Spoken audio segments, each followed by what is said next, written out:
Friends, వాయిష్ recipes ఛానల్కి స్వాగతం. లక్ష్మీదేవి అనుగ్రహం లేదా అయితే ఈ తప్పులు అస్సలు చేయకండి. నేటి సమాజంలో మనిషికి గాలి, నీరు, తిండి ఎంత అవసరమో డబ్బులు కూడా అంతే అవసరం. ఈ రోజుల్లో డబ్బు లేనిదే ఏ పని అవటం లేదు. కొంతమందికి ఎంత డబ్బు సంపాదించినా చేతిలో నిలవక ఖర్చు అయిపోతూ ఉంటుంది. మరి లక్ష్మీదేవి అనుగ్రహం సంపూర్ణంగా ఉండాలంటే కొన్ని నియమాలను పాటించాలి. అలాగే కొన్ని తప్పులను కూడా చేయకూడదు. ఈ వీడియోలో లక్ష్మీదేవి అనుగ్రహం ఉండాలంటే ఏ తప్పులు చేయకూడదు, ఏ నియమాలు పాటిస్తే లక్ష్మీదేవి అనుగ్రహం సంపూర్ణంగా కలుగుతుందో వివరంగా తెలుసుకుందాం. డబ్బులను ఎక్కడ పడితే అక్కడ పెడితే లక్ష్మీదేవి ఆ ఇంటిలో ఉండదు. డబ్బులను కొన్ని ప్రత్యేకమైన దిక్కులలో భద్రపరిస్తే లక్ష్మీదేవి ఆ ఇంటిలో ఉంటుంది. డబ్బులను తూర్పు దిక్కులో లాకర్లో పెట్టాలి. ఎప్పుడూ దక్షిణ దిక్కుగా పెట్టకూడదు. అలాగే బాత్రూమ్ ఎదురుగా డబ్బును భద్రపరిచే లాకర్ను అస్సలు పెట్టకూడదు. లాకర్ను ఎప్పటికప్పుడు దుమ్ము ధూళి లేకుండా శుభ్రంగా ఉంచుకోవాలి. కొంతమంది లాకర్లో లక్ష్మీదేవి ప్రతిమ లేదా ఫోటో పెడుతూ ఉంటారు. అలాంటి వారు లక్ష్మీదేవి ఇరువైపులా 2 ఏనుగులు ఉన్న ప్రతిమ లేదా ఫోటో పెట్టుకుంటే మంచిది. మరో ముఖ్యమైన విషయం ఏమిటంటే మంగళవారం నాడు ఎవరికీ అప్పు ఇవ్వకూడదు. ఎవరి దగ్గర నుంచి అప్పు తీసుకోకూడదు. ఇలా చేస్తే లక్ష్మీదేవి అలిగి ఇంటి నుండి వెళ్ళిపోతుంది. వంటగది ఈశాన్యంలో కట్టకూడదని మన పెద్దలు చెబుతూ ఉంటారు కదా. దానికి గల కారణం ఏమిటంటే ఇంట్లో ధనలక్ష్మి నిలవదని అలా చెబుతూ ఉంటారు. అలా కడితే లక్ష్మీదేవి అలిగి వెళ్ళిపోతుందట. సాయంకాలం నిద్రించే వారి ఇంట లక్ష్మీదేవి ఉండదు. అలాగే సోమరిగా ఉండే వారింట్లో కూడా లక్ష్మీదేవి ఉండదు. ప్రతిరోజు నిత్య దీపారాధన తప్పనిసరిగా చెయ్యాలి. అలా చేయని వారి ఇంటి నుండి లక్ష్మీదేవి వెళ్ళిపోతుంది.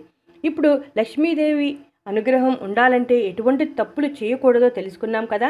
ఇప్పుడు లక్ష్మీదేవి అనుగ్రహం పొందాలంటే ఏమి చేయాలో తెలుసుకుందాం.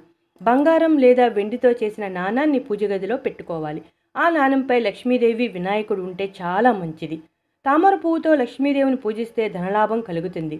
తామర పువ్వు మీద కూర్చుని సిరులు కురిపిస్తున్నట్లుగా ఉన్న లక్ష్మీదేవి ఫోటో లేదా ప్రతిమను ఇంట్లో పెట్టుకుని ప్రతిరోజు పూజించాలి.